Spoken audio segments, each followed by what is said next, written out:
선한 싸움 다 마친 후에 우리 주님 배우리라. 사망 권세 다 물리치고 주님이 다스리니 영광 넘치네. 살아계신 주 나의 참된 소망 두려움이 사라지네.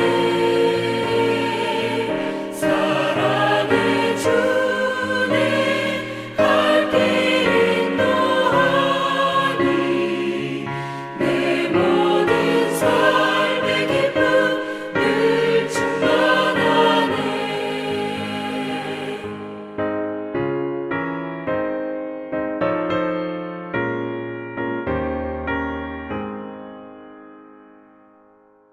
하나님 아버지, 은혜를 감사합니다. 우리들이 교회에 모여서 함께 찬송하고 예배드리지 못하지만 저희가 동영상을 통해서 하나님께 찬송하고 예배드립니다. 오늘 아침은 예수님이 이 땅에 오셔서 천국 복음을 증거하시고 십자가에 죽으시고 부활 승천하신 부활주일입니다. 예수님을 우리의 구주와 주님으로 삼으셔서 하나님께 영광과 찬송을 드립니다. 간구하기는 우리들의 죄와 연약함을 용서해 주시기를 기도합니다. 코로나 바이러스의 재난으로 우리의 일상이 무너지고 고통받고 생명을 잃어가는 많은 사람들이 있습니다. 이 재난의 기간을 빨리 고쳐주시고 우리 모두가 하나님께로 마음을 돌리는 회개와 부흥의 기회로 삼는 은혜를 주시기를 간절히 기도합니다. 와이키키 한인교회와 모든 성도님들을 지키시고 보호하시고 공급하시기를 간절히 기도합니다. 오늘 말씀과 성령님의 인도를 통해서 우리들의 심령이 소생하는 은혜를 간구합니다. 우리들의 간구를 응답하시고 우리들의 예배를 받아주시기를 기도합니다. 부활의 아침 하나님의 인도하심과 지켜주심과 공급해 주심을 확실히 믿습니다. 오늘 구원하신 예수님 이름으로 기도했습니다. 아멘.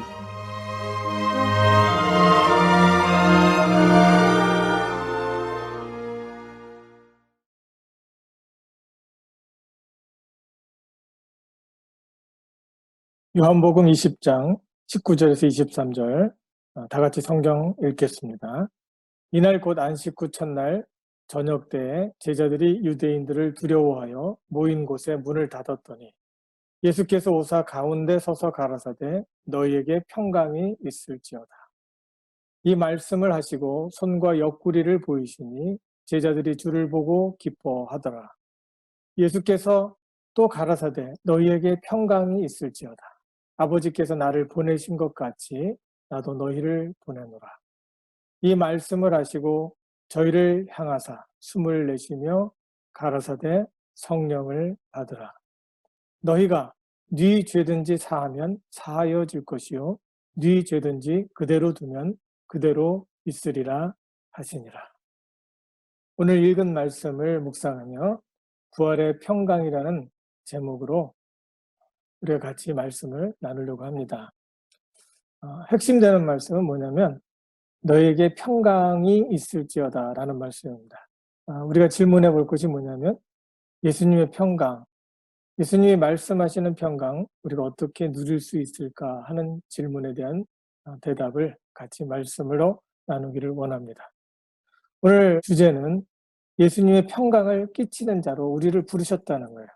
오늘 읽은 말씀, 특별히 우리가 생각해 봐야 될 질문, 부활하신 예수님의 평강 어떻게 누릴 수 있을까 하는 질문입니다. 예수 믿는 사람하고 예수 믿지 않는 사람하고 무엇인가 달라야 되잖아요. 또 예수님께서 말씀하셨잖아요. 평강을 너에게 끼치노니 곧 나의 평안을 너에게 주노라. 이게 아주 중요한 말입니다. 내가 너희에게 주는 것은 세상이 주는 것 같지 아니하니라. 세상 사람들이, 예수님을 알지 못하는 사람들이 평화스럽다, 평강이다고 이야기하는 것과 뭔가 다른 하나님의 평강이 우리 가운데 있어야 되지 않겠습니까? 예수님 말씀하십니다. 이런 평안을 끼치노니 너희는 마음에 근심도 말고 두려워하지도 말라. 평강, 그러면 한국말 성경에 보면은 몇 가지 다른 단어들을 사용하고 있는 것을 보게 됩니다. 평안, 평강, 평화, 이렇게 다르게 번역이 되어 있는데, 이 말 뜻은 하나입니다. 평화, 영어로 peace, 히브리어는 샬롬, 하와이안 말로는 알로하입니다. 평화라는 말은 전쟁에서 시작된 말입니다. 치열한 전쟁 속에서 잠시 휴전 상태에서 느끼는 평화스러운 이야기입니다. 전쟁, 이 중에는 전쟁을 직접 경험한 사람도 있고 경험하지 못한 사람들도 많습니다. 정말 긴장되는 순간이고 생사를 가름하는 그런 현장 속에서 죽을지 살지 모르는 그런 현장 속에서 이제 총성이 멈추고 잠깐 쉬는 그런 상태입니다. 몹시 지친 상태고 몹시 긴장된 상태죠. 이런 상태에서 총성이 멈췄을 때 잠시나마 한숨을 쉬면서 평화스러운 마음을 느끼는 것, 아주 평화스러운 것을 말합니다.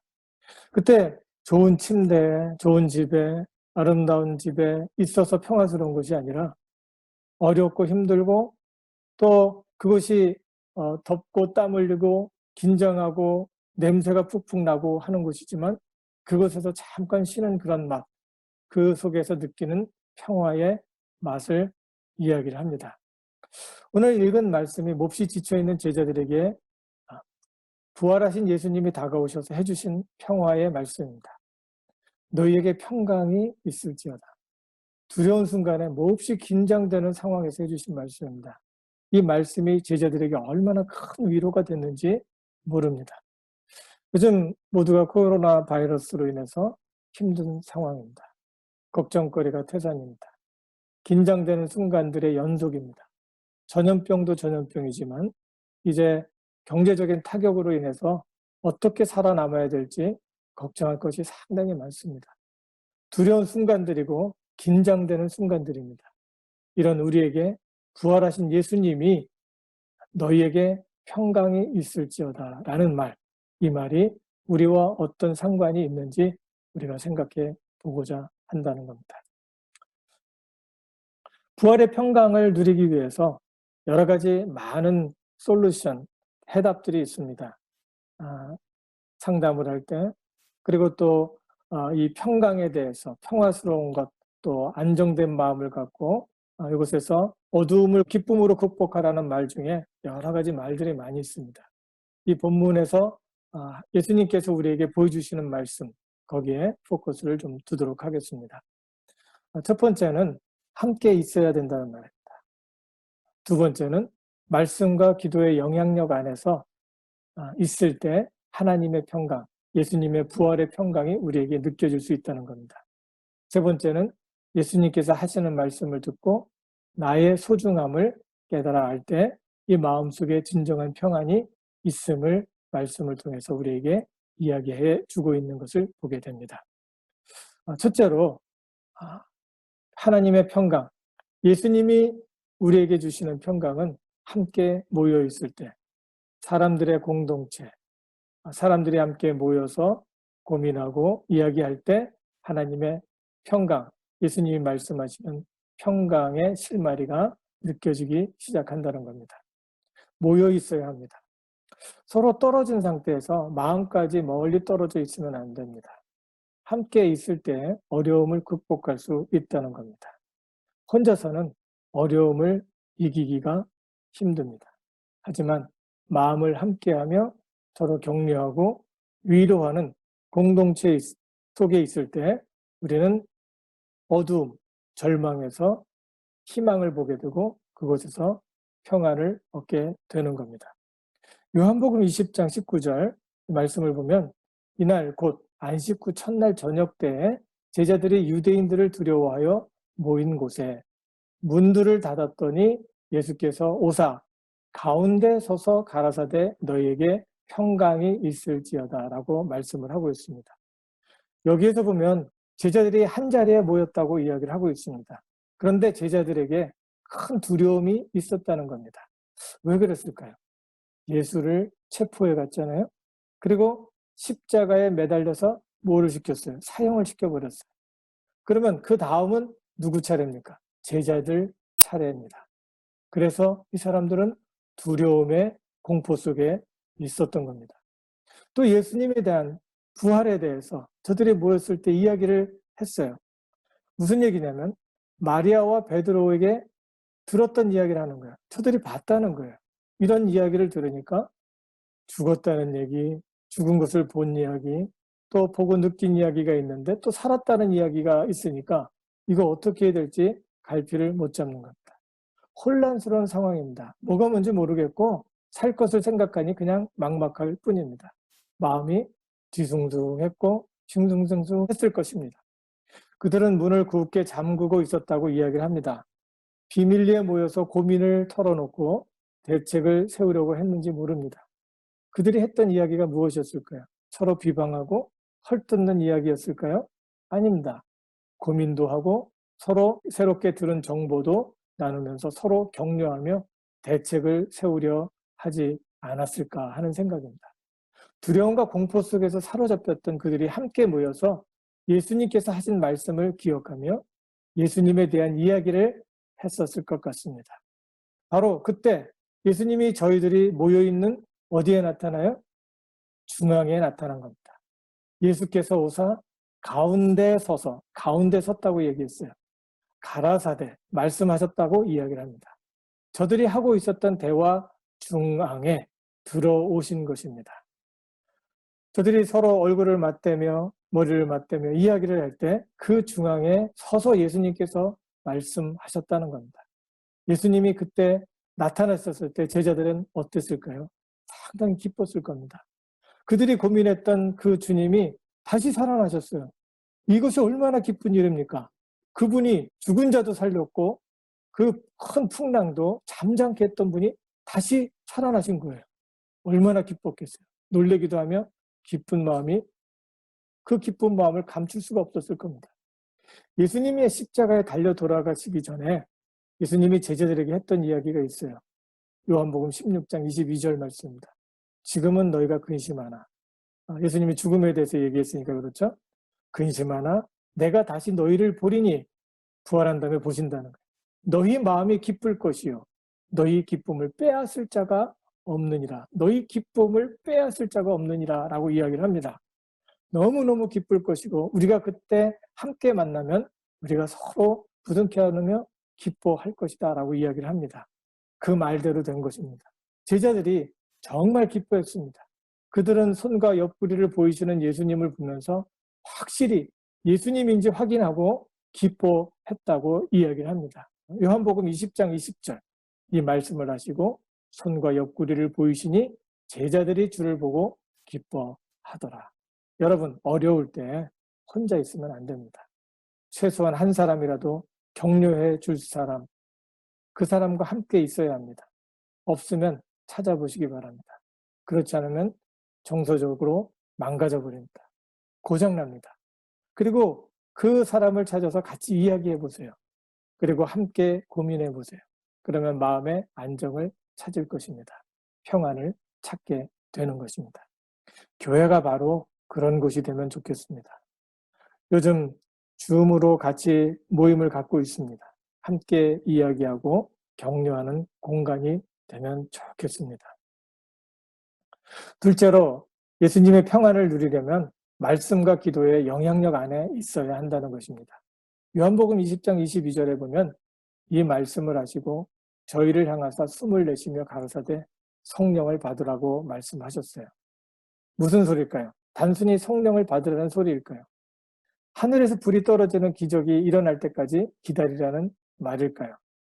누가복음 24장 49절에 보니까 볼지어다 내가 내 아버지의 약속하신 것을 너에게 보내리니 너희는 위로부터 능력을 입히올 때까지 이 성에 유하라 하시니라. 위로부터 오는 능력, 성령의 다른 표현입니다. 위로부터 오는 능력, 무엇을 말하는 걸까요? 이 말씀은 예수님이 부활하신 후에 있었던 일입니다. 제자들이 예수님의 죽음을 보고 예루살렘에서 유월절 행사를 마치고 흩어져서 집으로 돌아가던 두 제자들에게 나타나셔서 그들에게 했던 말입니다. 주목해서 볼 것이 있는데 이런 말씀이 있습니다. 누가복음 24장 45절 이에 저희 마음을 열어 성경을 깨닫게 하시고 라는 말씀을 하십니다. 그리고 시작해서 예수님의 죽으심과 부활하심을 이야기하고 너희는 이 모든 일의 증인이라 하시면서 해주셨던 말씀입니다. 하나님의 말씀이 마음속 깊은 곳에 자리 잡을 때에 위로부터 임하는 능력을 체험할 수 있습니다. 그 능력은 마음에 스며드는 확신을 말합니다. 하나님께서 함께 하신다는 확신. 이런 확신이 마음에 가득 찰 때 걱정과 근심이 더 이상 자리 잡을 수 없다는 것입니다. 언제 이런 일이 일어날까요? 계속해서 함께 모여서 말씀 보며 기도하는 중에 옵니다. 말씀과 기도를 떠나면 자존감도 자신감도 상실하게 됩니다. 서서히 좌절과 공허한 마음으로 자괴감마저 마음을 채우게 되는 겁니다. 눈에 보이는 것이 너무 절망적이니까 그렇지 않겠습니까? 그러므로 감당할 수 없는 상황 속에서 하나님을 찾으며 기도하고 건전한 말씀을 나눌 기회를 찾아야 합니다. 기도하면서 예수님을 마음에 채울 때 나도 모르게 어두운 마음이 빠져나오게 된다는 것입니다. 어두운 마음과 싸워서는 이길 수 없어요. 지금까지 또 우리 듣는 이야기 중에 이제 마귀들과 싸울지라 어두움과 싸울지라 내가 이것과 싸우리라 이렇게 이야기하는데 이런 것들과 같이 싸울 때 우리가 이겨내기가 힘듭니다. 그럼 어떻게 할까요? 우리 마음에 다른 것을 채워야 됩니다. 그러면 자연히 어두운 것이 마음속에서 물러가게 되는 겁니다. 예수님으로 마음을 채워야 합니다. 그러기 위해서 말씀과 기도의 영향력 안에 있어야 한다는 겁니다. 그런 환경을 만들어야 합니다. 우리 사역에 가장 중요한 것을 뭐라고 하고 있습니까? 환경을 만드는 거예요. 예수님과 화목할 수 있는 환경을 만드는 것이 우리의 사역입니다. 그래서 사람들이 예수님과 화목할 수 있도록 돕는 것입니다. 그래서 한 영혼이라도 예수님과의 관계를 통해 하나님 나라를 경험하게 하는 것이 우리의 사역입니다. 그때 안정된 마음을 갖게 되는 겁니다. 그러면 신선한 영감이 조금씩 모락모락 떠오르는 것을 느끼게 됩니다. 창조적인 생각과 영감은 안정된 마음, 평안한 마음을 유지할 때 떠오르는 것입니다. 또한 평화스러운 마음이 있을 때 그곳에서 삶을 사는 에너지를 얻게 되는 것입니다. 냉철한 눈으로 주변에 벌어지고 있는 일들을 관찰할 수 있습니다. 그리고 그 속에서 기회를 보게 됩니다. 그때 작아 보이는 순간에 미래의 잠재력을 보게 됩니다. 할 일을 찾게 된다는 겁니다. 이렇게 어려운 환경의 새로운 미래를 향해서 박차하고 올라갈 수 있는 축복의 기회가 되면 아주 좋겠습니다. 믿으세요. 믿음은 쉬지 않는 기도와 말씀으로 채워지는 겁니다. 이때 성령의 역사가 일어납니다. 삶을 변화시키고 세상을 변화시킬 수 있는 일이 일어난다는 거예요. 장시간의 기도와 말씀이 필요한 것이 아니에요. 하루에 5분, 20분 정도 계속해서 반복할 때 그곳에서 희망이 있음을 기억하시기 바랍니다. 셋째로 예수님의 평안은 자신이 소중한 존재임을 깨닫는 마음에서 찾아옵니다. 내가 누구인지, 내가 왜 살아야 하는지를 아는 것입니다. 내가 왜 사는지에 대한 마음을 정해야 모든 일이 손에 잡히는 것입니다. 어려우면 손에 잡히는 것도 없잖아요. 그러나 하나님의 마음으로 예수님께서 우리를 사랑하시는 것에 대한 마음으로 가득 채울 때 모든 일이 손에 잡히는 겁니다. 마음의 안정을 갖게 될 때 할 수 있는 일들이 생기고 손에 잡히는 일들이 많아지는 겁니다.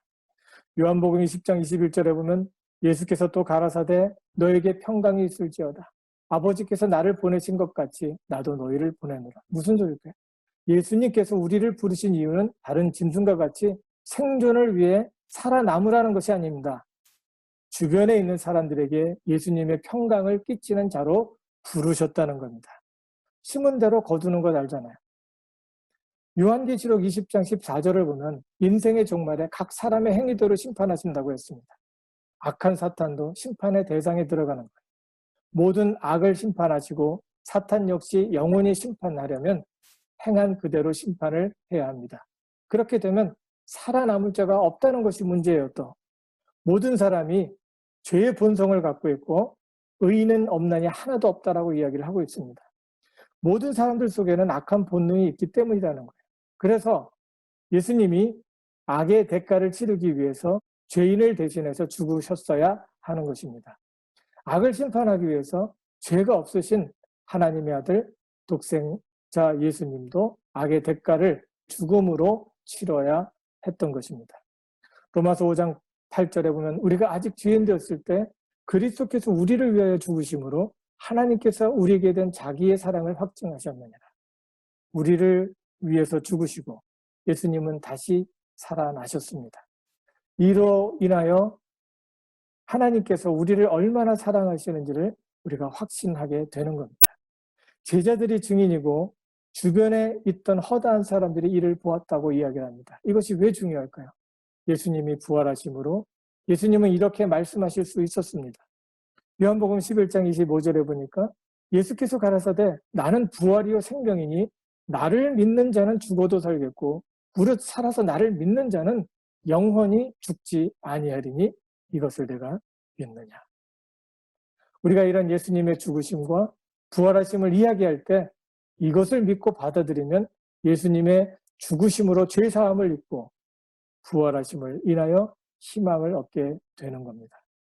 어려움 속에서도 희망을 볼 수 있는 눈, 불안함 속에서도 안심할 수 있는 마음, 절망 속에서도 희망을 볼 수 있는 능력, 이런 것들이 우리에게 주시는 평안입니다. 예수님의 평안을 누리고 싶으십니까? 평안을 끼치는 사람이 되고 싶습니까? 첫째, 모여야 합니다. 서로 격려합시다. 요즘 매일 줌으로 기도를 하고 있는데 좋은 환경입니다.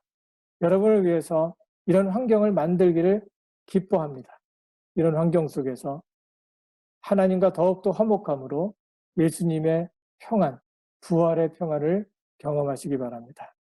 둘째, 말씀과 기도의 영향력 안에 있어야 합니다. 매일 기도를 통해서 불안에서 자유하시기 바랍니다.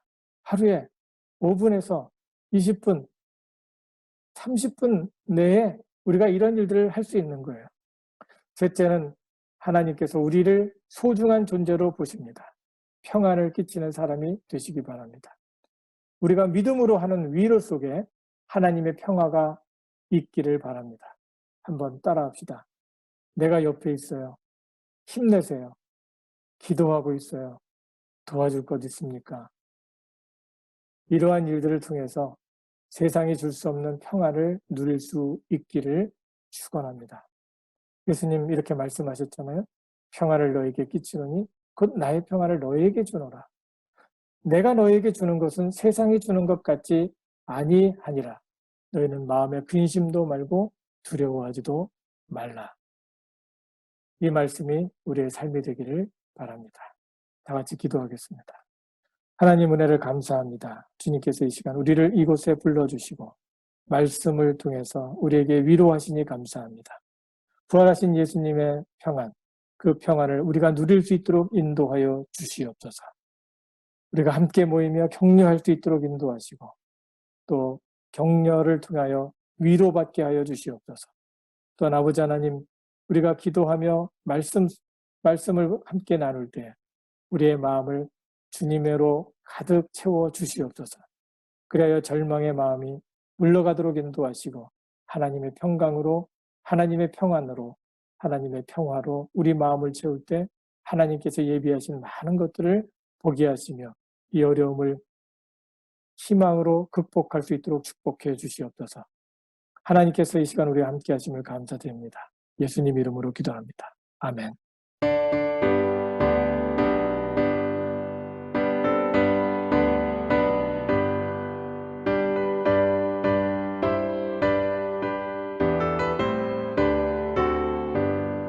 기뻐 찬송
하나님 은혜를 감사합니다. 주님께서 이 시간 우리에게 귀한 말씀으로 함께 하시고 우리가 주님을 기억할 수 있도록 인도하시며 우리의 삶 속에 어려운 중에도 하나님 앞에 감사할 수 있도록 인도해 주심을 감사합니다. 아버지 하나님, 주님께서 저들의 삶 속에 하나님 함께 하시고 또 아버지 하나님 그 전염병으로 인해서 우리가 나가지는 못하고 또 일을 하지 못하지만 이 가운데 하나님께서 함께 하심으로 많은 것으로 채워주심의 역사가 있도록 축복해 주시옵소서. 아버지 잠시 이러한 가운데서도 감사를 찾을 수 있도록 인도하시고 하나님 앞에 감사의 조건을 헤아릴 때 하나님을 찬양하며 감격의 날이 되어줄 수 있도록 인도해 주시옵소서. 이 고통과 어려움이 또 하나님 안에서 아버지 하나님 회복의 귀한 기회가 되어줄 수 있도록 인도하시고 지금까지 알지 못했던 크고 비밀한 것으로 함께 하시는 하나님 경험할 수 있도록 인도해 주시옵소서. 이 가운데도 하나님 앞에 온전히 드리기를 원하는 귀한 마음에 축복하시고 많은 것으로 채워주시며 하나님 더 많은 감사로 채워주시옵소서. 아버지 하나님 말할 수 없는 탄식으로 가슴을 치며 하나님 앞에 간구하는 기도가 있습니까? 하나님 들으시고 역사하여 주시옵소서. 저들의 기도 가운데 함께 하시며 도우시는 하나님의 손길을 경험할 때 우리 마음속에 부흥의 역사가 있도록 하나님 인도해 주시옵소서. 귀한 물질의 10분의 1을 떼어 하나님 앞에 드리는 손길 하나님 기억하시고 저들 가운데 함께 하시며 많은 것으로 채워주시고 모든 물질의 주인은 하나님이심을 경험할 수 있도록 인도해 주시옵소서. 어떤 물질이 사용되어지는 게 하나님 나라를 위하여 또는 하나님의 나라의 확장을 위하여 사용되어질 수 있도록 인도하시고 이 물질을 통하여 많은 사람들이 복을 얻는 놀라운 역사가 있도록 하나님 인도해 주시옵소서. 주님께서 이 시간 우리와 함께 하시고 특별히 아버지 하나님 연약한 중에 또한 하나님 앞에 나오기를 원하며 또한 하나님 앞에 간구하는 기도 들으시고 역사하시옵소서. 이러한 일들을 통하여 하나님께서 함께 하시고 영혼까지 함께 하심을 경험하게 인도해 주시옵소서. 함께 하심을 감사드립니다. 예수님 이름으로 기도합니다. 아멘. 굉장히 어렵습니다. 한 분 한 분 이렇게 전화를 걸면서 또 이렇게 대화를 하게 되는데 참 안타깝기도 하고 또 어떻게 해야 될지 잘 모를 정도로 마음이 무겁습니다. 그러나 하나님께서 우리와 함께 하시면 또 이 가운데 하나님께서 주시는 힘과 능력으로 우리가 다시 일어설 줄로 믿습니다. 제가 생각할 때는 항상 이 어려울 때 두려움이 내 마음속에 가득 차고 또 이것을 어떻게 극복해야 될까 그런 것으로 가득 채워질 때 더 하나님 앞에 나아가고 하나님 앞에 기도하며 말씀 보는 거 상당히 중요하다는 생각입니다. 하루 종일 말씀 보라는 게 아닙니다.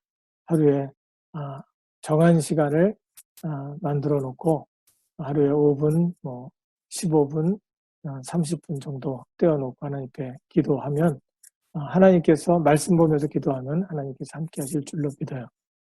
우리 생각을 하나님의 말씀으로 채우는 거 상당히 중요합니다. 그래서 새벽 6시에 지금 우리가 기도하고 있고 컨퍼런스 콜을 이제 해주시면 기도를 합니다.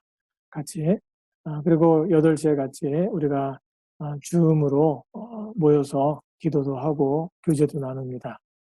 이런 것들이 많은 위로가 되고 이러한 일들을 통해서 하루하루 두려움에서 자유할 수 있기를 바라고 또 불안한 마음, 또 어두운 마음에서 자유함을 얻을 수 있기 바랍니다. 그리고 같이 정보를 나눔으로 인해서 또 도움이 서로 될 수 있으면 좋겠습니다. 이럴 때일수록 같이 계속 있으면 좋겠고 오늘은 부활절이잖아요. 예수님께서 우리 가운데 돌아가시고 다시 살아나셨습니다. 부활의 기쁨, 이 부활의 기쁨 다시 일어날 수 있다라는 확신을 가지고 하루하루를 살 수 있기를 간절히 바랍니다. 계속해서 여러분 자주 전화를 통해서라든지 우리 모임을 통해서라도 만나뵐 수 있으면 좋겠습니다. 건강하세요.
이제는 하나님의 말씀과 은혜 가운데 살기를 원하고 삶 속에서 예수님의 부활의 평강을 누리기를 원하는 하나님의 사랑하는 가족들 위해 또 그리고 이러한 어려운 환경 속에서도 하나님께서 주시는 희망, 그 희망을 갖고 살기를 원하는 하나님의 사랑하는 가족들 위해 우리 주 예수 그리스도의 크신 은혜와 하나님의 극진한 신사랑과 성령의 교통하심이 계속해서 함께하옵기를 우리 주 예수 그리스도 받들고 축원하옵나이다. 아멘.